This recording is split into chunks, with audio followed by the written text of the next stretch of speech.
बताइएगा ये जो नताइज आए हैं कौमी और सूबाई असम्बली के, ज़ाहिर है पार्टी पोजीशन पर तो हम देख रहे हैं ऐसा कोई फ़र्क नहीं पड़ने जा रहा, लेकिन ज़ाहिर है ये इलेक्शन आपकी पार्टी के लिए बड़े अहम थे। गो कि पाकिस्तान तहरीक इंसाफ ने बायकॉट किया हुआ था, फिर भी हमने देखा कि हरीपुर की जो सीट है या बाकी एक और सीट जो है ख़ासतौर पर लाहौर वाली, उस पर उनकी जानिब से कंटेस्ट किया गया है, और लेकिन अपने वोटर को उन्होंने कहा बायकॉट करना है। टर्न आउट कम रहा, तो नताइज के हवाले से क्या कहेंगे? देखिए जी, ये लिटमस टेस्ट था जो आपने देखा कि आपको इलेक्शन में नजर आया।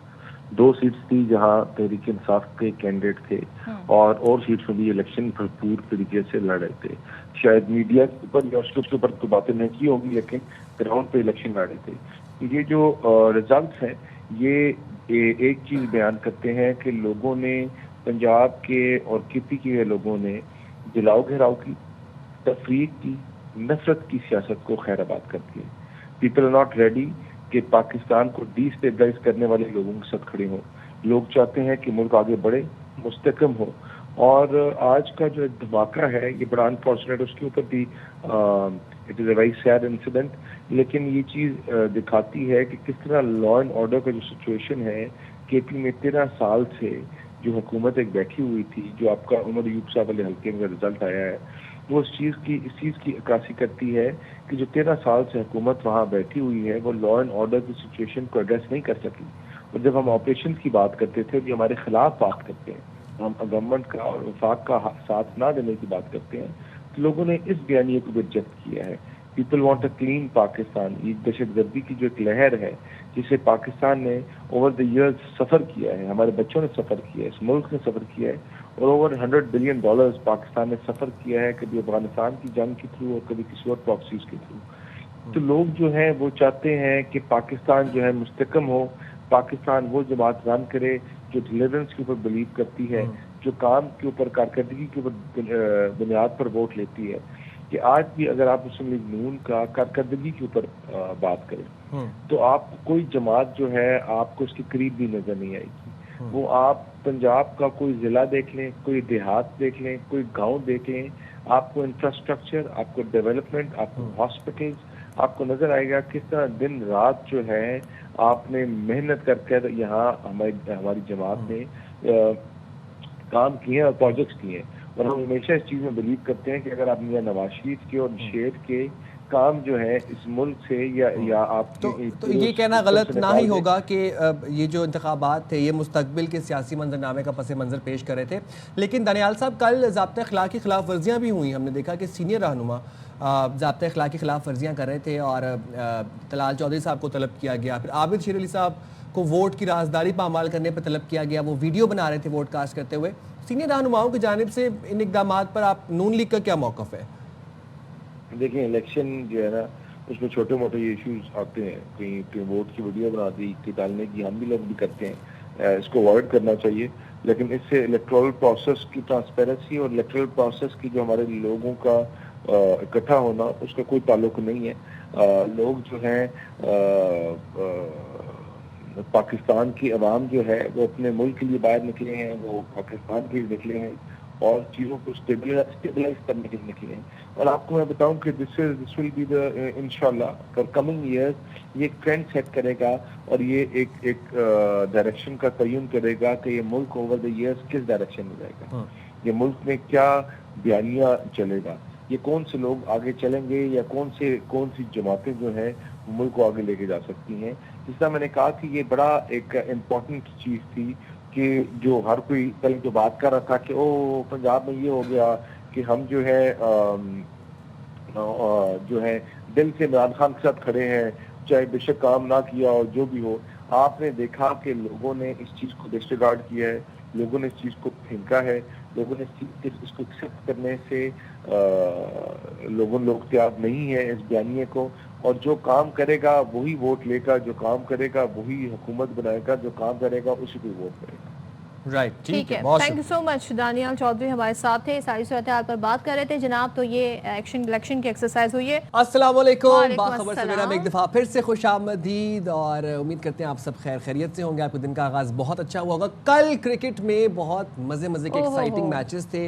हम इस मौजू से अपने घंटे का आगाज़ करना चाहते हैं। सिर्फ एक्साइटिंग मैचेस ही नहीं थे, पाकिस्तान ने बड़ा ज़बरदस्त परफॉर्म किया और दोनों महाज पर पाकिस्तान ने कामयाबी अल्हम्दुलिल्लाह समेटी। Yes, Pakistan Shaheens Asia cup rising stars का चैंपियन बन गया है। थर्ड टाइम है कि पाकिस्तान चैंपियंस बना है और ये वो हमारे नौजवान खिलाड़ी हैं जो कि ज़ाहिर है हमारा मुस्तकबिल भी हैं। और हमने देखा कि जो मैंने जैसे कि बताया वाहिद टीम है जिसे रिकॉर्ड तीसरी मरतबा चैंपियन बनने का एजाज़ हासिल हुआ। मुकाबला था बांग्लादेश ए के खिलाफ और ये जो फाइनल था ये बड़ा इंतहाई कहते हैं ना सनसनीखेज हुआ, क्योंकि जाहिर है कोई मैच अगर सुपर ओवर में चला जाए तो इसका क्या मतलब होता है कि दोनों टीमें जो हैं उन्होंने गिव अप करने से जी इनकार कर दिया था। अच्छा, अब जो शायकीन हैं क्रिकेट के उनकी दिल की धड़कनें मैच की हर बॉल के साथ जो है वो तब्दील हो रही थी और हम ये देख रहे हैं जी कि फिर जो फैसला हुआ है वो सुपर ओवर में हुआ है। बांग्लादेश के रिपुन मोंडल ने 25 रन देकर 3 विकेटें हासिल की और इस तरह फिर 126 रन के ताकुब में बांग्लादेश ए के बल्लेबाज शाहीन्स के सामने टिक ना सके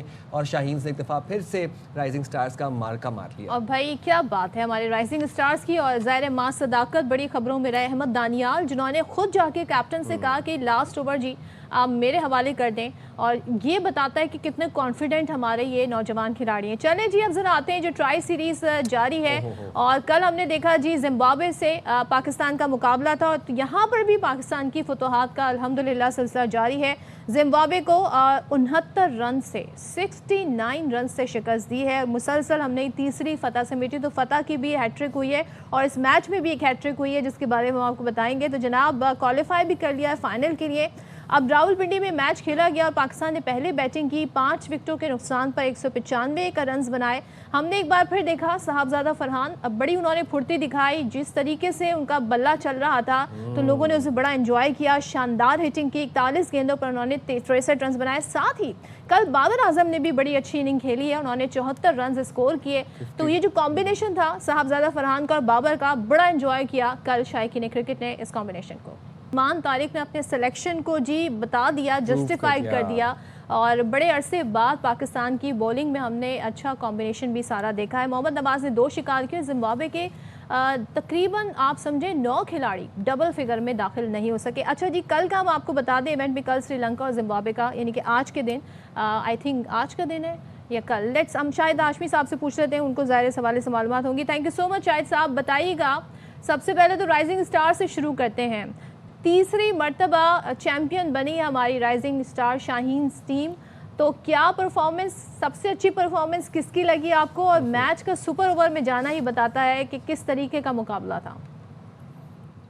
जी हाँ, अच्छा मैच हुआ और तकरीबन बांग्लादेश ने जीत बिल्कुल हासिल कर ली थी। आखिरी ओवर में 7 रन दरकार थे और वहाँ तक पहुँचना बांग्लादेश का बहुत बड़ी कामयाबी थी उनकी। और पाकिस्तान की थोड़ी सी कप्तानी में हमें फ़र्क नज़र आया कि अपने दोनों स्पिनर से अरफात मिनास ने 2 ओवर किए, 5 रन देकर 2 विकेट ली और 2 ओवर मास सदाकत ने किए थे 7 रन देकर 1 विकेट ली। उनसे बॉलिंग नहीं करवाई गई। तकरीबन वही गलती की कल इरफान खान नियाजी ने कप्तानी में, जो सलमान आगा ने एशिया कप के फाइनल में 28 सितंबर को की थी। कि स्पिनर अच्छी बॉलिंग कर रहे थे, उनको हटा के फास्ट बॉलर लगा दिया। वहाँ पे हारिस रऊफ को लगाया था और 15वें ओवर में मैच ख़त्म कर दिया था इंडिया ने। यहाँ पर शाहिद अजीज़ को 19वें ओवर में 20 रन हो गए।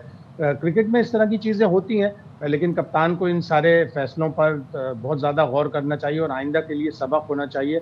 बांग्लादेश ने 96 रन पर 9 विकेट से 125 रन बना लिए और मैच सुपर ओवर में ले गए।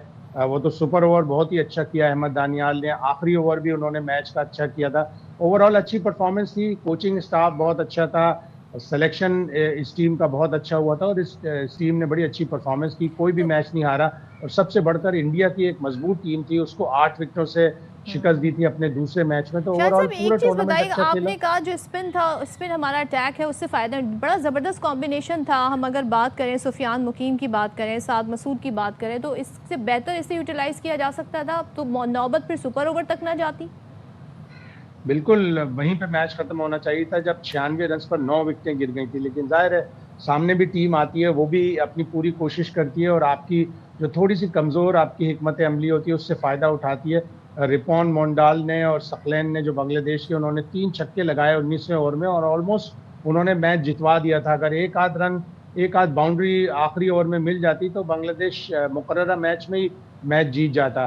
तो हिकमत अमली थोड़ी सी उसमें कमज़ोरी नज़र आई कि साद मसूद ने भी अच्छी बॉलिंग की, लेकिन मास सदाकत और अरफात मिनास ने ज़बरदस्त बॉलिंग की थी। उन दोनों से एक ओवर और करवा लेते तो ये नौबत ना आती और पाकिस्तान मैच जीत जाता। बहरहाल क्राउड को एक अच्छा मैच मिला कि सुपर ओवर में गया, सनसनी खेज हुआ।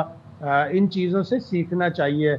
जैसे अब सलमान आगा सीखेंगे कि उन्होंने एशिया कप के फाइनल में गलती की थी, तो इरफान नियाज़ी भी यकीनन सीखेंगे। शाहिद अजीज़ डोमेस्टिक क्रिकेट में बहुत ही अच्छा बॉलर है, वो यकीनन सीखेगा कि मैंने आइंदा 19वां ओवर किस तरह कराना है, इतने रन्स मैं नहीं दूंगा। शाहिद भाई एक बात बताएं, आपको लगता है कि सलमान आगा एशिया कप में की हुई अपनी गलतियों से सीख रहे हैं? इस बात का भी जवाब दीजिएगा, साथ में आप ट्राई नेशन सीरीज़ में भी कमेंट दे दें कि 2 दिन में मुसलसल 2 मैचेस जीत लिए, तो ऐसी कौन सी हिकमत अमली थी कि जो अब अपनाई जा रही है, पहले नहीं अपनाई जा रही थी? ये पाकिस्तान की टीम ग्रेजुअली पीक कर रही है। आपको याद होगा श्रीलंका के जो कप्तान है दासन शनाका, उन्होंने भी कहा था कि पाकिस्तान की टीम वर्ल्ड कप से पहले पीक कर रही है। तो मैचेस जब आप जीतते हैं आपको कॉन्फिडेंस मिलता है, फिर आप अगले मैच में भी अच्छा करते हैं, हिकमत अमली चेंज करते हैं। मैंने पहले भी आपको बताया था कि जो फॉरेन कोचेज़ होते हैं ये ट्रायल एंड एरर बेसिस पे काम करते हैं, ट्रायल करते रहते हैं, ट्राई करते रहते हैं और फिर उससे एक मजबूत टीम बनाने में कामयाब हो जाते हैं। इस साल में पाकिस्तान ने अपनी T20 की तारीख में सबसे ज़्यादा छक्के लगाए हैं। साहबजादा फरहान अच्छी बैटिंग कर रहे हैं और यकीनन सलमान आगा भी अपनी हिकमत अमली चेंज कर रहे हैं। उन्हें भी आइडिया हो गया कि मुझे किस विकेट पे किस बॉलर से काम लेना है, किस तरह अपने बैटिंग ऑर्डर को चेंज करके अच्छे बैट्समैनों से अपना पूरा फ़ायदा उठाना है। तो सीख रहे हैं और इंशाल्लाह यकीनन ये जब जीत का तसलसल कायम रहेगा तो T20 वर्ल्ड कप में भी पाकिस्तान की टीम अच्छा करेगी। ठीक है, शायद साहब साथ ही रहेगा। मीनवाइल हमें साबिक टेस्ट क्रिकेटर अब्दुल रऊफ ने भी ज्वाइन कर लिया। रऊफ, आप क्या कहिएगा, जो हमारा श्रीलंका पाकिस्तान वर्सेस जिम्बाब्वे जो कल मैच रहा और बड़ी अच्छी हमें एक कहते हैं ना इनिंग देखने को मिली साहबजादा फरहान और बाबर की। सो बाबर को अब हम कह सकते हैं कि वो उनकी फॉर्म वापस आ गई है या एक ये हिट एंड मिस सिलसिला है? वैसे ओवरऑल क्या तज्जिया है इस सवाल के साथ? देखिए, मेरा ख्याल है कि अगर आपने प्रिपरेशन करनी है आईसीसी के बड़े इवेंट्स के लिए तो आपको अच्छी टीमों के खिलाफ compete करना पड़ेगा और वहाँ पे परफॉर्म करके आपको ये साबित करना पड़ेगा कि आप अच्छी फॉर्म में हैं, आपकी टेक्निक वापस आ गई है, आपकी फॉर्म वापस आ गई है और आप अच्छे रिदम में हैं। अब श्रीलंका और ये बांग्लादेश की एक तो टीमें वैसे ही बिल्कुल लो कैटेगरी की टीमें और दूसरा जो मेन चीज़ ये है कि इस टूर पे उनके पूरे प्लेयर्स भी नहीं आए। श्रीलंका के 3-4 प्लेयर्स वापस चले गए हैं। जिम्बाब्वे के एक ही बहुत ही आउटस्टैंडिंग बॉलर थे मुजरबानी, जो काफ़ी ज़्यादा इफेक्टिव थे, वो भी इस इवेंट में पार्टिसिपेट नहीं कर रहे और ज़्यादातर यंगस्टर्स खेल रहे हैं। तो इनके खिलाफ आप कह नहीं सकते कि कौन फॉर्म में है कौन नहीं है, क्योंकि बिल्कुल फ्लैट पिचे हैं वहाँ पर। बॉलर्स के लिए बिल्कुल किसी किस्म की सपोर्ट नहीं है। नई टीमें हैं, उनको यहाँ पे एडजस्ट होने का और जो एटमॉस्फेयर है उसके साथ एडजस्ट करने का भी इतना ज़्यादा मौका नहीं मिला है। तो ये असल सूरत हाल तो सामने आएगी जब आप जो वर्ल्ड की टॉप टीम है, क्योंकि पाकिस्तान तो 1952 से जो आईसीसी के जो फुल स्टेटस मेंबर है, जो टेस्ट स्टेटस मेंबर्स हैं, उनका हिस्सा है और पाकिस्तान 2 वर्ल्ड कप जीत चुका है। तो पाकिस्तान को कम्पीट भी उसी लेवल की टीमों के खिलाफ ही करना पड़ेगा और वहाँ पे ही आप असल में जज कर सकेंगे कि कौन सा प्लेयर फॉर्म में है, कौन किसकी फिटनेस अच्छी है, कौन सा फास्ट बॉलर्स को अच्छे तरीके से हैंडल कर सकता है और कौन सा जो है बॉलर है वो अच्छे बैट्समैनों के खिलाफ बॉलिंग कर सकता है। इन टीमों के खिलाफ तो आप कोई आइडिया नहीं लगा सकते। और रऊफ भाई, हम कल अगर हम राइजिंग स्टार्स की बात करें एशिया कप की, तो हमारे नया टैलेंट जो है वो भी हमें शाइन करता हुआ नज़र आ रहा है। कल का मैच बड़ा सनसनीखेज था, दिलचस्प था, इंटरेस्टिंग था, एक्साइटिंग था, सब कुछ था। बट आप नहीं समझते कि 96 रन पर 9 विकेट्स लेकर पहले ही मैच ख़त्म हो जाना चाहिए था? सुपर ओवर तक बात पहुंचती ना? देखिए, अगर आप कंपैरिजन करें पाकिस्तान की जो राइजिंग स्टार की टीम है उसका जो बाकी टीमों के खिलाफ है, तो पाकिस्तान के पास काफ़ी मैच्योर और कंपाउंड किस्म के कम्पैक्ट प्लेयर्स थे जो कि काफ़ी एस्टेब्लिश प्लेयर थे। देखिए, राइजिंग स्टार का मतलब क्या होता है? राइजिंग स्टार का मतलब ये होता है कि जो आपके एमर्जिंग प्लेयर्स हों, अंडर 19 प्लेयर हो, जो डोमेस्टिक के परफॉर्मर हो, जिनको एक्सपोजर ना मिला हो, तो उनको आप इस तरह के इवेंट्स में पार्टिसिपेट करवाते हैं ताकि आपके पास एक सेकंड स्ट्रेंथ आपकी बिल्ड होकर सामने आए, आपके पास रिप्लेसमेंट आए, आपका बेंच स्ट्रांग हो मगर जब आप देखें इरफान न्याजी जो कि पिछले 5 साल से पाकिस्तान टीम के साथ है, 10 साल से मैं उसको देख रहा हूँ फर्स्ट क्लास क्रिकेट खेलते हुए। इसी तरह जो बाकी प्लेयर है सुफियान मकीम काफी अरसे से यहाँ पे डोमेस्टिक में या पाकिस्तान से लंबा एक्सपोजर उसको मिल चुका है। तो आप क्या प्रूव करना चाहते हैं? आप यंगस्टर लेकर जाए। एक लड़का था, मैं आपको उसकी एग्जांपल देता हूँ, शाहजेब खान। उसने last year under 19 Asia cup हुआ, उसमें उसने श्रीलंका के खिलाफ 159 रन की इनिंग खेली है। इंडिया के खिलाफ सेकंड मैच में 123 रन उसने किए हैं। तीसरे मैच में उसको ड्रॉप करके किसी एक पीसीबी का मुलाजम था, उसके बेटे को उसकी जगह पे ओपन करवा दी गई। तो अब ये इस एशिया कप में वो शाहजेब खान ही नहीं है, तो आप फिर इमर्जिंग तो एशिया कप आपका ना हुआ ना।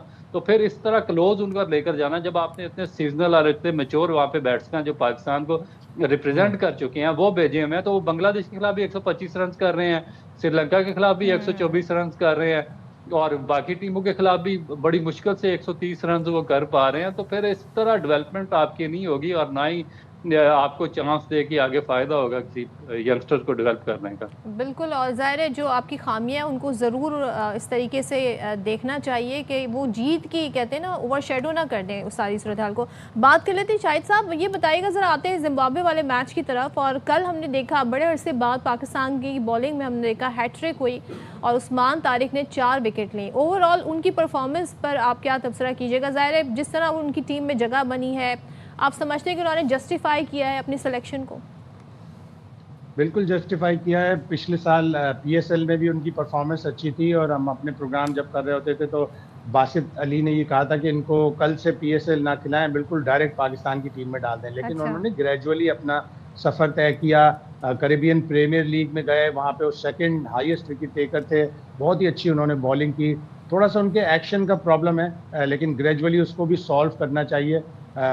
इतनी मेच्योर एज में आकर अब वो एक्शन चेंज हो पाएगा या नहीं, इसलिए कि इंटरनेशनल क्रिकेट खेलेंगे तो उनको बड़े मसाइल होंगे। यहाँ तो आपके पाकिस्तानी अंपायर हैं, लेकिन उन्होंने बहुत अच्छी बॉलिंग की, हैट्रिक की, और ये एक अच्छी चीज़ है पाकिस्तान के लिए कि आपकी बेंच स्ट्रेंथ बढ़ रही है। अबरार हैं पाकिस्तान के, वो फ्रंट लाइन स्पिनर हैं। उस्मान तारिक आ गए, अब आपके पास शादाब खान फिट हो जाएंगे, वो आ जाएंगे।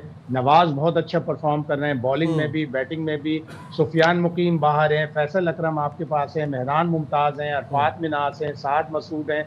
तो आपके पास बेंच स्ट्रेंथ बढ़ रही है। और जब आप टूर्नामेंट जीते हैं, जैसे आपने हांगकांग सुपर सिक्सेस जीता, आपने ये राइजिंग स्टार जीत लिया, आप ये ट्राई सीरीज जीतेंगे, मान लिया कि ओपोनेंट्स ओपोजिशन इतनी मजबूत नहीं है। जब आप अच्छे मजबूत ओपोनेंट से खेलेंगे तब आपकी असल स्ट्रेंथ का पता चलेगा। लेकिन जीत कॉन्फिडेंस देती है, जीत बिल्कुल कॉन्फिडेंस देती है। शाहिद भाई आपने बड़ी अच्छी बात की कि बेंच स्ट्रेंथ हमारी बढ़ी है, टैलेंट उभर कर सामने आ रहा है। Thank you very much Shahid Hashmi साहब एंड अब्दुल रऊफ साहब, आपने बाखबर से पहले वक्त निकाला। Now moving forward in the programme, overseas Pakistanis मुल्क का सरमाया है और मुल्क में तरसलाते ज़र भी भेजते हैं, जिनको हम रेमिटेंसेस कहते हैं।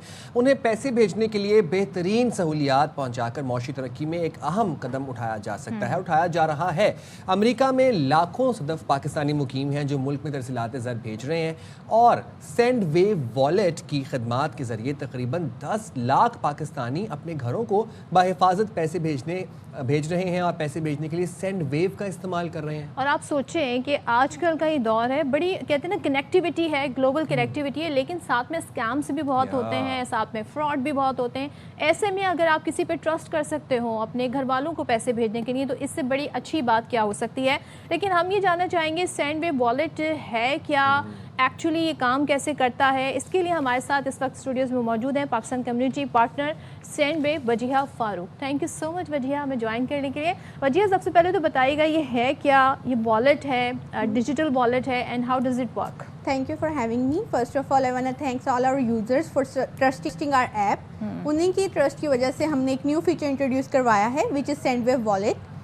सेंडवेव वॉलेट इस तरह से है कि अगर आप अपने ऐप में उसको एक्टिवेट करके फंड्स ऐड करते हैं और जब भी आप उससे पैसे ट्रांसफ़र करते हैं तो जो एक्सचेंज रेट होता है आपको $200 के अबव जब भी आप कोई ट्रांसफ़र करते हैं और ज़्यादा अच्छा एक्सचेंज रेट मिलता है। जो आप नॉर्मली जैसे आप ट्रांसफ़र करेंगे उसका एक्सचेंज रेट डिफरेंट होगा। जब आप वॉलेट में फ़ंड्स ऐड करके उसको यूज़ करेंगे बाद में उसका आपको एक्सचेंज रेट अच्छा मिलेगा। अच्छा वजीहा, पाकिस्तान पैसे भेजने के लिए और बहुत से तरीके हैं, बट यूज़र्स सेंड वेव का इंतखाब क्यों करें? अच्छा, पहली बात तो ये कि सेंडवेव की कोई ट्रांसफ़र फ़ी नहीं है। सबसे ज़्यादा मसला ये होता है कि ट्रांसफ़र फ़ी देनी पड़ती है, किसी के पास जाना पड़ता है, उसको पैसे देने पड़ते हैं। सेंडवेव की कोई भी ट्रांसफ़र फ़ी नहीं है। आपको जो एक्सचेंज रेट नज़र आ रहा होगा ऐप पे, आपको वही पैसे आपको यहाँ पाकिस्तान में आप जिसको भेजेंगे उसे उतने ही पैसे मिलेंगे। इसके अलावा हमारे एक्सचेंज रेट बहुत अच्छे हैं, फास्ट है, और आपको हर मिनट अपडेट मिलती रहती है कि आपकी ट्रांसफ़र कहाँ पहुँचा है। अच्छा, तो हमें ये बताइएगा कुछ इसके आई थिंक नए इस वॉलेट के कुछ नए फीचर्स भी इंट्रोड्यूस हुए हैं। ये तो वो क्या वॉलेट, हैं? यस, ये वॉलेट एक न्यू फीचर है। पहले हमारा सिंपल मनी ट्रांसफ़र होता था। अब जब से ये वॉलेट का फीचर आया है, इससे ये ऑडियंस को, जो भी यूज़र्स हैं हमारे, उनको बहुत अच्छा वैल्यू मिल रहा है, रिवार्डिंग हो रहे हैं उनके जितने भी ट्रांसफर्स हैं। जैसे सदफ ने भी जिक्र किया कि टेक्नोलॉजी में जिद्दत के साथ साथ फिर स्कैम्स और फ्रॉड्स भी आ गए हैं, तो लोग बहुत डरते हैं अब अपने पैसे भेजते वक्त, ख़ासतौर पर अगर बड़ी अमाउंट है। तो सेंड वेव कितना सिक्योर है? अच्छा, सेंडवेव जो है बैंक लेवल इंक्रिप्शन यूज़ करता है, जिसकी वजह से आपके जो जितने भी ट्रांसफ़र होंगे वो बिल्कुल सिक्योर होंगे। उसके अलावा आपको हर मिनट की अपडेट मिलती है। हमारे जो हेल्प सेंटर्स हैं वो भी आपकी कोई भी प्रॉब्लम आपको होती है तो वो फ़ौरन से आपको अपडेट दे देते हैं कि ये मसले हमने इस तरह करके रिजॉल्व कर दिया। अच्छा, आपने कहा कि बैंक से कनेक्टेड है ये, यस, मखसूस बैंक है या हमारे overall? 40 बैंक से, उनके उधर से भी आप कैश पिकअप कर सकते हैं। इसके अलावा आपने अगर डायरेक्ट मनी ट्रांसफ़र लेना है तो आप डायरेक्ट मनी ट्रांसफ़र भी ले सकते हैं। एंड इट्स जो आपकी app is free of cost? Yes, it's free. आपने सिर्फ प्ले स्टोर या आप मैक स्टोर से जाके डाउनलोड करें and you are good to go. And Wajiha ये बताएं कि अब कुछ ओल्ड एज अफराद भी होते हैं जिन्होंने पाकिस्तान पैसे भिजवाने होते हैं, तो सेंड वेव का इंटरफेस कितना यूज़र फ्रेंडली है? It's very simple. आपको सिर्फ साइन अप करना है, अपने जो भी वेरीफाई है डिटेल्स वो करनी है, अपने कार्ड डिटेल्स ऐड करनी है, और विद इन मिनट्स आप पैसे ट्रांसफ़र कर देते हैं उससे। थोड़ा सा लोग चाहते हैं जी हमें ज़रा ईमेल भी आ जाए, ज़रा SMS भी आ जाए, ताकि सिक्योर हमारे पास रिसीट हो जाए सारी। यस, वो सब कुछ आपको मिलता है। ट्रैकिंग अपडेट्स आपको सारी मिलती हैं, ईमेल पे भी, आपके SMS पे भी। जिसको आप पैसे भेज रहे हैं उसको भी अपडेट मिलती है, और जो भेज रहा है उसको भी अपडेट मिलती है। और सेंड वेव आपकी जो ऐप है कहाँ पे डाउनलोड कर सकते हैं? ऐप स्टोर पे, ऐप स्टोर पे, एप्पल स्टोर पे भी? जी। अच्छा, तो आप बेसिक, हाँ, यस, और ये जो ऐप जो है वो US to Pakistan money transfers के लिए है। उसके अलावा आप कनाडा से कर सकते हैं, यूरोप से कर सकते हैं पैसे transfer to Pakistan. US, Canada and Europe Yes. To Pakistan. और कोई अमाउंट लिमिटेशन तो नहीं है कि इससे ज़्यादा अमाउंट एक्सीड नहीं हो सकता? नो, कोई लिमिट नहीं है, कोई लिमिट नहीं है। Send as much as you want. Okay, तो बेसिक ओवरऑल कोई आप मैसेज देना चाहेंगी जो Yes. यूज़र हैं या जो नए यूज़र हैं उनको अट्रैक्ट करने के लिए? यस, मैं कहना चाहूँगी कि आप ऐप डाउनलोड करें, क्योंकि ये बहुत सिंपल है यूज़ करना। आप डाउनलोड करें। उसके अलावा आप अगर ऐप न्यू यूज़र्स हैं, आप जैसे ही ऐप डाउनलोड करेंगे तो आपको जो है फर्स्ट टाइम ट्रांसफ़र पर $20 क्रेडिट मिलेगा। फॉर एग्जांपल आप $100 भेज रहे हैं तो आपको $20 का क्रेडिट मिलेगा, भेजने वाले को भी रिसीव करने वालों को भी, तो आपको $20 फ्री मिल रहे हैं। उसके अलावा यस, उसके लिए आपने कोड यूज़ करना है ARY20। Wow, Yes. ये तो मैं भी डाउनलोड कर रहा हूँ। ARY20 दोबारा हम आपसे जानना चाहेंगे, ARY20 कोड क्या बेनिफिट देगा? $20 आपको फर्स्ट ट्रांसफ़र पे देगा। माशाल्लाह, क्या बात है। अच्छा, थोड़ा सा हमें बताइएगा, अब Very nice. इतना डिजिटली हम देख रहे हैं, मुख्तलिफ ऐप्स आ गई हैं, मुख्तलिफ तरीके आ गए हैं, थोड़ा सा ज़ाहिर है आप लोगों ने सिक्योरिटी फीचर्स पे बड़ा काम किया होगा इस ऐप की। कौन सी ऐसी चीज़ है जो ज़्यादा स्कैमर्स, एक तो ये है कि बैंक का होना, बैंक से एफिलिएटेड होना, इस बात को कहते हैं ना, एक बिल्कुल पॉइंट आउट करता है कि जनाब ये सिक्योर ऐप है, इस पे आप Legitimate. ट्रस्ट कर सकते हैं।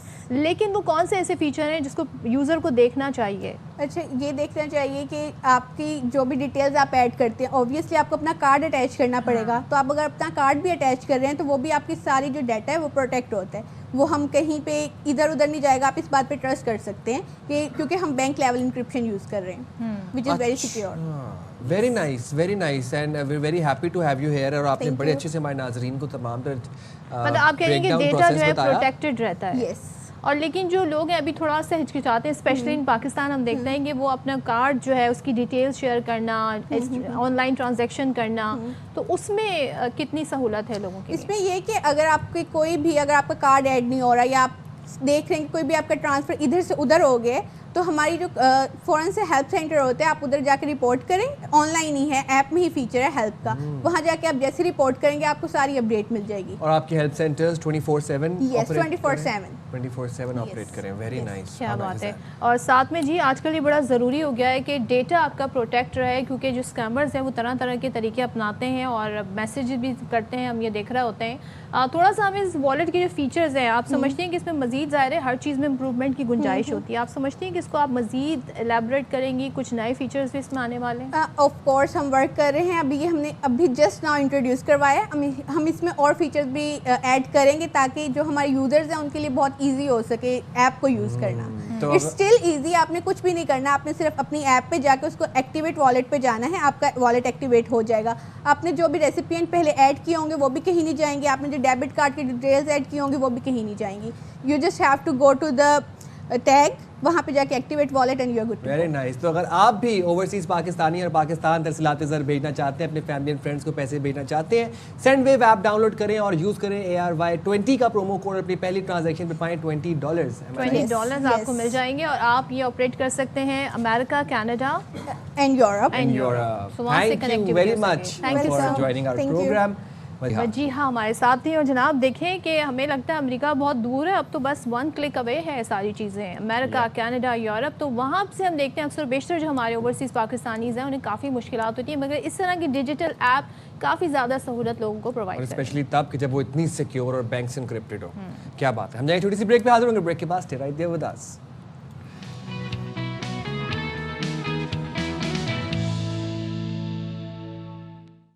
वेलकम बैक जनाब। जब से कराची में ई चलान टिकटिंग सिस्टम शुरू हुआ है, हर रोज़ एक नई चीज़ सुनने को मिलती है। पहले हमने आपको बताया था कि अगर पैसेंजर सीट पे आप बैठे हैं गाड़ी में, तो आपको भी सीट बेल्ट लगानी है।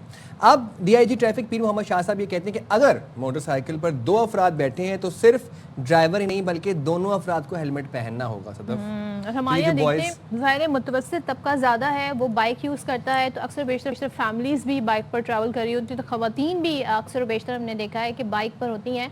तो ज़ाहिर है अब हेलमेट उनके लिए भी, और हेलमेट ज़रूरी भी है क्योंकि आपकी जान को महफूज रखता है, एक तरह का बैरियर जो है उसके लिए क्रिएट करता है। इसी तरह बात कर लेते हैं भाई, अब हेलमेट के लिए हम क्या करें। थोड़ा सा मसला ये है कि शिकायत जो आ रही है कि लोग क्यों हेलमेट नहीं पहनते, बावजूद इतनी सख्ती के अभी भी आप देखेंगे आपको लोग हेलमेट ना पहने में नजर आएंगे।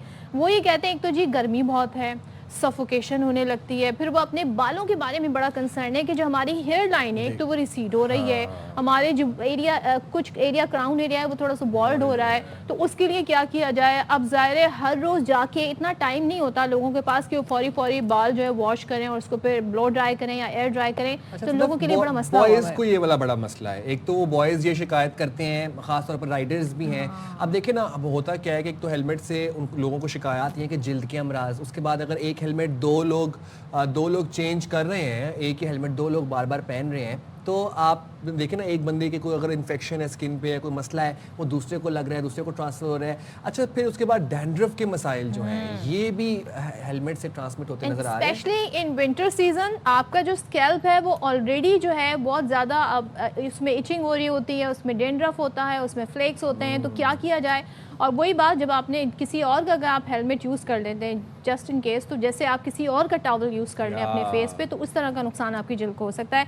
बात कर लेते हैं, हमारे साथ इस वक्त मौजूद है माहिर अमराज जिल्द डॉक्टर काशिफ अहमद साहब, काशिफ अहमद मलिक साहब। Thank you so much doctor Kashif join करेंगे। ये लोगों का बहुत अच्छा और कंसर्न करंट मसला टॉपिक है आपका। I love this topic and very intelligent topic, because ये अभी होगा प्रॉब्लम लोगों को। और ऑफ कोर्स आपने मेरे को सही कहा, मुतवस्सित घराने के लोग हैं तो एक हेलमेट होता है, 2-3 लोग यूज़ कर रहे होते हैं। देखिए, फंगल इन्फेक्शन, डैंड्रफ बहुत कॉमनली आपके दूसरे से ट्रांसमिट हो जाएगा। फिर आप सबसे इंपॉर्टेंट पॉइंट भूल गए, जो कि जुओं का मसला है। जुएँ भी ट्रांसमिट हो सकती हैं, लीकें हो सकती हैं। अच्छा, फिर फॉलिकुलाइटिस होता है, सर में जो आपके आबले पड़े हुए होते हैं, किसी को जैसे ड्राइनेस हो जाती है या बहुत ज़्यादा स्वेटिंग हो जाती है, उसकी वजह से कि फॉलिकुलाइटिस हो, वो भी ट्रांसफ़र हो सकता है बैक्टीरिया। देखिए, स्वेट ट्रांसफ़र हो सकता है, ऑयल ट्रांसफ़र हो सकता है, बैक्टीरिया और वायरसेस। और सबसे अफसोस की बात है कि फंगल इन्फेक्शन जो कि बहुत कॉमन है, स्पेशली कराची में, वो बढ़ सकता है। एक और चीज़ है जो एक्नी होती है, स्पेशली माथे की। आपने हेलमेट का देखा ना, यू कवर करता है, माथे को भी कवर करता है। एक्नी यहाँ पर भी आ सकती है जी।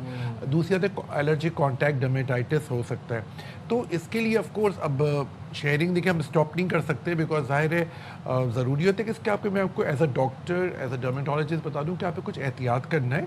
अल्कोहल स्वाब से उसको साफ़ कर लेना है और फिर ड्राई करना है, फिर पहनना है। तो ये जो स्वैप है ये अवेलेबल होता है, बहुत कॉमनली होता है, अल्कोहल स्वैप्स तो अवेलेबल, उसको पूरा अंदर की लाइनिंग को वो कर दे और फिर ड्राई करें फिर पहने। और मैं ये एडवाइस करूँगा अपने व्यूवर्स को, अपने मोटर बाइकर्स को स्पेशली, कि वो एक सर्जिकल कैप आती है ना, वो पहन लिया करें उसके ऊपर। जी बिल्कुल, और उसके ऊपर फिर हेलमेट पहने, बिकॉज देखिए helmet it's a very good step towards safety. Safety इंसान की, हमारे लोगों की सबसे इंपॉर्टेंट है, और ये बात बिल्कुल सही कि दोनों ही हेलमेट पहने। But yes, because it's expensive, या तो हेलमेट की प्राइसेस बहुत कम कर दें ताकि अफोर्डेबल हो जाए हर किसी के लिए, या लोग इनको फ्री में भी हेलमेट दे सकते अच्छा, डॉक्टर हैं। साहब ये तो अब देखें ना, अब डीआईजी ट्रैफिक ने ये कहा है कि मोटरसाइकिल के ऊपर अगर दो लोग भी ट्रैवल कर रहे हैं दोनों को हेलमेट पहनने। अब हेलमेट हो गया लाजमी। बिल्कुल सही अब आप ये बताएं कि जो जो सर्विसेज हैं, ऑनलाइन राइडर्स हैं जो ट्रांसपोर्टेशन के लिए यूज करते हैं, अब उनको ये कहा गया है कि आपने एक एक्स्ट्रा हेलमेट रखना है, पीछे कोई आपकी सवारी बैठेगी उसको आपने हेलमेट पहना है। दिन में फॉर इंस्टेंस अगर वो 20 राइड्स कर रहा है, 25 राइड्स कर रहा है, तो सभी एक हेलमेट पहनेंगे। और जहाँ पर जिल्द के बालों की बात करें, वहाँ पर हेलमेट में लोग अक्सर देखा है कि लोग स्नीज भी कर लेते हैं, छींक मारते हैं, मिट्टी धूल इतना है, वायरसेस भी लग सकते हैं। फिर आप उसमें क्या करें? ये है कि बस हर बार जब कोई करे तो ड्राइवर को या इसको हम ये तलकीन कर दें एज अ डॉक्टर के अल्कोहल स्वैब्स रखें। एक दफ़ा किसी यूज़ कर दिया, फिर वो ज़ाहिर है पूरे वक्त तो जब रुक गया उसको अल्कोहल स्वैब से साफ़ करें और फिर 5-10 मिनट की ड्राई हो जाएगा, फिर दूसरा पहन सकते हैं। लेकिन एक काम करें, सर्जिकल कैप्स भी साथ में रखें कि सर्जिकल कैप लगा लें ताकि आपका डायरेक्ट ना हो। ये यूजर्स के लिए, जी यूज़र्स के लिए सबसे इंपॉर्टेंट है जो लोग हेलमेट यूज़ कर रहे हैं कि आप सर्जिकल कैप्स अपने पास रखें। बहुत सस्ती मिल जाती है। जब भी आप किसी का भी हेलमेट यूज़ करें तो आप वो लगा लिया करें, फिर हेलमेट पहना करें। और हेलमेट पहनने से पहले आप खुद, अगर आपको लग रहा है, शक हो रहा है कि हेलमेट इतना साफ़ नहीं है, तो आपके पास सबके पास अब अल्कोहल स्वैब होने चाहिए। सस्ते मिल जाते हैं, हर एक फार्मेसी में मिल जाता है आपको। आपने पहले हेलमेट लिया, उसकी जो अंदर की लाइनिंग है उसको पूरा अल्कोहल स्वैब से साफ़ कर दिया ताकि आप थोड़ा सा डिसइंफेक्टेंट हो गए, ठीक है। और फिर उसको थोड़ा सा ड्राई करने दिया, ठीक है, बिल्कुल एकदम गीला ना पहने, बिकॉज उससे भी आपके बालों में मसला आ सकता है। कोशिश करें कि जो लोग ऑयल लगाते हैं वो ऑयल फ्री रहें, बिकॉज सुबह में जब वो जाते हैं या शाम में जाते हैं तो ऑयल के बगैर निकलें, क्योंकि ऑयल भी चिपक जाता है उसकी एंड्स में और बड़ी मुश्किल से निकलता है। जिन लोगों को लाइस या जुओं का प्रॉब्लम है वो भी ट्रांसमिट कर सकते हैं। तो मुझे ऐसा लगता है कि हेलमेट से ज़्यादा इंपॉर्टेंट कि सर्जिकल कैप्स पहन लें आप, उस पर फिर आप हेलमेट लगाएं, बिकॉज देखिए हेलमेट बहुत अच्छी चीज़ है और ये सबसे इंपॉर्टेंट है, हमारी हेड इंजरी को बचाता है। हमारे पास बहुत पेशेंट्स आते हैं और सबसे ज़्यादा आरटीए रोड ट्रैफिक एक्सीडेंट जो सबसे ख़तरनाक होते हैं, जो कि मोटर बाइक के होते हैं। अगर आपका हेड इंजरी बच गई तो काफ़ी हद तक रिकवरी हो सकती है, लेकिन अगर हेड इंजरी होगी तो फिर बहुत मुश्किल होता है। और डॉक्टर साहब ने वैसे मशवरा भी दे दिया, हमारी ट्रैफिक पुलिस को फ्री में हेलमेट बांटते हैं, तो क्या बात है अगर फ्री में हेलमेट दे दिया जाए। और सर्जिकल कैप्स भी बांटते हैं। और हमारा काम है आपके इस ज़बरदस्त प्रोग्राम के थ्रू लोगों को अवेयरनेस देना कि छोटे छोटे पॉइंट्स कर सकते हैं ताकि उनको आसानी हो। अच्छा डॉक्टर साहब, आपकी मौजूदगी का फ़ायदा उठाते हुए, सर्दी आ गई है, लोगों की शिकायत बढ़ गई है, जी सर में डेंड्रफ हो गया है, डेंड्रफ वाले शैम्पू खरीद रहे हैं। अच्छा, वो ज़्यादा ओवर यूज़ कर लें शैम्पू तो उनके बाल ऑयली होना शुरू हो जाते हैं, फिर ऑयल पे वो मजीद ऑयल लगा लेते हैं, क्या करें? देखिए, सबसे इंपॉर्टेंट चीज़ है पहले तो डायग्नोस करना है कि फंगल इन्फेक्शन है, बैक्टीरियल इन्फेक्शन है या कोई और चीज़। फर्स्ट स्टेप घर में क्या पहला स्टेप सबसे इंपॉर्टेंट ये है, बिफोर गोइंग टू डॉक्टर, एक तो आप सबसे पहले आप स्कैल्प पे आप थोड़ा सा क्लोट्रिमाजोल, एक लोशन है, क्लोट्रिमाजोल मैं आपको इसका जेनेरिक बता रहा हूँ, ये आप जहाँ पे स्कैल्प पे लगाते रहिए। अच्छा, बालों वाली जगहों पे लोशन लगाना चाहिए हमेशा। लोशन लगाना स्टार्ट कर दीजिए, 3-4 दफ़ा लगाइए। अगर उससे क्लियर नहीं हो रहा तो फिर हमारे पास आइए, तो फिर मैं ओरल मेडिकेशन, एंटी फंगल की एक ओरल मेडिकेशन होती है, सिर्फ ऑयलिंग इसका इलाज नहीं है। और ऑयल भी कोशिश करें, क्योंकि सर्दियों में लोग ऑयलिंग, आपसे बात हो रही थी बीच में कि ऑयलिंग ज़्यादा ही करने लगते हैं, वो भी बुरा होता है, उसकी वजह से फॉलिकुलाइटिस हो सकता है। तो हमें हर चीज़ को एतदाल में रखना है। ऑयलिंग करें ऑल्टरनेट नाइट, रात को लगाएं, सुबह उठ के वॉश कर दें। और ये कोशिश करें कि ऑयल आपके फेस पे ना आए, क्योंकि ऑयल की वजह से आपके माथे पे काफ़ी दाने हो सकते हैं। एक चीज़ का और ख्याल रखें कि ऑयल वो हो जो आपकी स्कैल्प को सूट कर रहा है। अब सर्दियाँ आ रही हैं तो मैं ज़्यादातर सरसों का oil, which is mustard oil, वो मैं ज़्यादा प्रिस्क्राइब करता हूँ। अब कोकोनट ऑयल से थोड़ी सी डैंड्रफ बढ़ सकती है। Coconut oil is good for summers, गर्मियों के लिए कोकोनट ऑयल अच्छा है, विंटर्स के लिए मस्टर्ड ऑयल अच्छा है। हर एक वेदर का अपना ऑयल होता है, बिकॉज अभी हमें थोड़ी सी वार्मथ की ज़रूरत है। और यस, इसमें खाने का बहुत बड़ा हाथ है। आपको होता है पानी ज़्यादा पीना है, चुकंदर, कलेजी, साग, लोबिया, दालें, दही, दूध, ये अपना मेन फूड बना लीजिए। हेयर के लिए बहुत इंपॉर्टेंट, क्योंकि सर्दियों में बाल बहुत गिरते हैं, बहुत ज़्यादा बालों का प्रॉब्लम आता है, लोग बहुत परेशान हो जाते हैं, लोग स्ट्रेटनिंग करा रहे हैं या उसके अंदर रिबॉन्डिंग करा रहे हैं, उससे और ख़राब हो सकते हैं। तो ये चीज़ ख्याल रखिए कि आपका फंगल इन्फेक्शन, क्लोट्रिमाज़ोल स्टार्ट कर दीजिए। एंटी फंगल शैम्पूज भी उस हद तक यूज़ करें कि बाल आपके ड्राई ना हो जाए, ओवर ड्राई ना हो जाए, और वो रेकमेंडेड हो बाय डॉक्टर, वो रेकमेंडेड हो बाय द डॉक्टर हो, ठीक है। तो ये इस तरह सही रहता है। Thank you very so much. Much welcome, welcome. और देखिए मेरी बात सुने आप, एक इतना सा डिसइंफेक्टेंट स्प्रे मिलता है फार्मेसी से, वो आप लेके अपने बैग में रख लें। ना सिर्फ हेलमेट में आप वो यूज़ करें, बल्कि आप देखें आप जब पब्लिक टॉयलेट्स यूज़ करते हैं आप डिसइंफेक्ट कर सकते हैं। आप टैप्स को हाथ लगाते हैं उसको डिसइंफेक्ट कर सकते हैं, आप नॉब्स को पकड़ते हैं उनको डिसइंफेक्ट कर सकते हैं। तो ये पर्सनल हाइजीन की चीज़ें जो कि आपके बैग में आप मुझे लगता है कि होनी चाहिए। सबसे पहले भी सफाई का ख्याल रखें, सफाई आप रखेंगे तो चीज़ें साफ रहेंगी। We'll go on a short break. We'll be right back after a short break. Stay right there with us.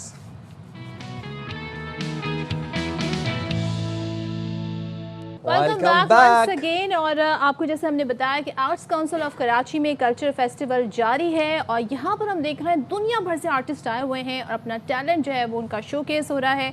और साथ ही यहाँ पर सिंगर्स भी हैं, थिएटर्स भी है, एक्टर्स भी हैं, बहुत कुछ हो रहा है। तो आज हमारी गेस्ट कौन है भाई? हमारी गेस्ट हैं the very well known celloist Erica Lauren. Thank you very much Erica for joining our program. And Erica, let us know about your journey. Yeah. I think you started in Barcelona from acting. Right. Your journey started from there. I'm originally from the United States. Oh. Yeah. All right. And how did you start playing cello? yeah, I started very young when I was like 9 years old.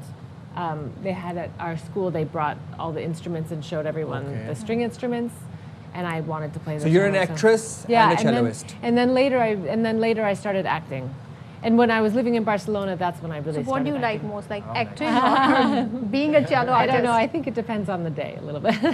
Lovely. How's your time in Karachi though? It's been amazing. It's your first time visiting Pakistan? It's the second time actually, because I was here last year for the festival as well, and it's been. I mean, we loved it so much we came back. So. How nice is I that? think this is something very heavy. I can feel it. Oh, well, it's funny because it looks so big, but it looks Okay. like as tall as a person, but it's not so heavy actually, All right. because Can you- it's empty. Can you play something Can you for play us? something? A little something, yeah. I played a little. So I played. There for us, for the cellist, this is a very important piece. Maybe right.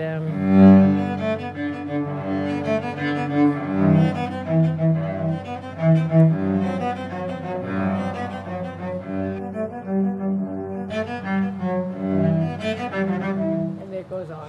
Wow. It And, felt like What did you actually play in Karachi Cultural So Festival? last night I played just a little bit. I played actually that, and then this other musician tried to teach me this other song. okay. Which one? Which one? You can sing along. और आसमां इसके सिवा जाना कहाँ चलती रहे Now I can't ये do रोशनी चलता रहे ये कारवां दिल दिल पाकिस्तान जा जा पाकिस्तान दिल दिल पाकिस्तान जा जा Pakistan Very nice. very nice I tried to Erica. learn it very quickly. But How nice. And how's your experience with Arts Council and the Oh, Art it's Culture amazing. Festival? It's amazing. It's been incredible. They do this amazing, but they invite so many musicians from around the world, and it gives us an opportunity to share with each other and learn from each other and play music and do art and do theater, and it's just an incredible. It's such a wonderful festival. I never would have come here if it hadn't been for that. So. And how do you manage like your acting career Yeah. and then being the cello Cellist. artist? Well, I've been a cellist much longer, so I continue to do that. And then the acting, I'm always trying to do more and more. So but a lot of actors are also singers or instrumentalists or composers, or so it's the arts is a very fluid. So you're an artist by heart, by I guess core, so. yeah? And We you always have trying to worked express in, things. The Diary of Anne Frank. Yes, I was in a play last year, which is based on the Diary of Anne, the story of Diary of Anne Frank. You're Yeah. a That diverse shows artist. that you're very selective, you know. Yeah, it's really, we like to do, well, you always like to do stuff that expresses some emotion, and these are such important stories to tell. So Erica, what's your favorite piece on Oh cello? gosh. Well, Who would maybe like to hear? actually, maybe the first thing I played actually, The because first for one? cellists we learned that music very Can you early play on. like 2 to 3 verses of that? Or maybe Yeah, like I can play a little bit longer more. version? Let's see.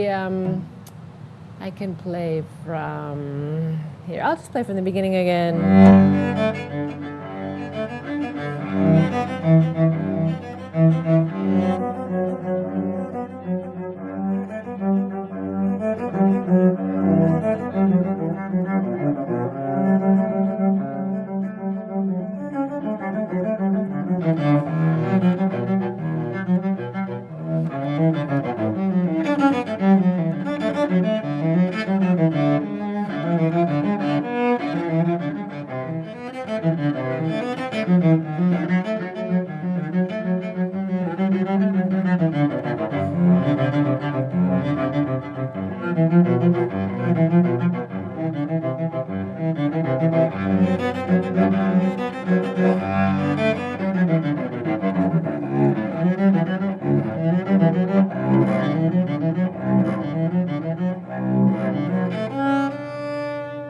God, I could feel the vibrations through my heart. Good, thank you. How nice is that? Did you get any chance to play along with local artists? A little bit. We were supposed to play. I played with some of the band musicians last week and yesterday, but our singer fell ill and she couldn't sing, so we didn't play a lot. But last year also we collaborated and it's been so much fun. Yeah. What is next for you? Will you come back again? When I would love to come back. If they invite me, I will come. Right. So Erica would like to close our program on Dil Dil Pakistan, that native Pakistani song. Yeah, would you play it for us? Yeah, and then we'll close. Hame de ijazat. हमें दीजिए इजाज़त। अल्लाह हाफ़िज़, पाकिस्तान जिंदाबाद।